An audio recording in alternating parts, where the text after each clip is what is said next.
Γερμανοί να μας χωρίσουν, τα όνειρά μας να διαλύσουν χωρίς αφορμή. Δεν θα κατορθώσουν να τα πράξουν, μα ούτε και να το χαράξουν, έστω και για δοκιμή. Θα είναι κουτί πολύ, αφού ούτε τους ωφελεί. Ρεφρέν. Οι οικογένειες που ομονούνε δεν χωρίζουν, μαζί χαρές και πίκρες θα αντικρίζουν. Πάλι μια μέρα όλοι μαζί, χαρούμενη οικογένεια θα ζει.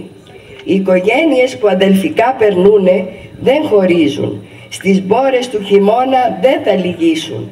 Και μια μέρα σαν πρωτοχρονιά, όλοι μαζί ενωμένοι, σαν και πρώτα, θα εορτάσουμε τη Λευτεριά. Ματέος Κοέν.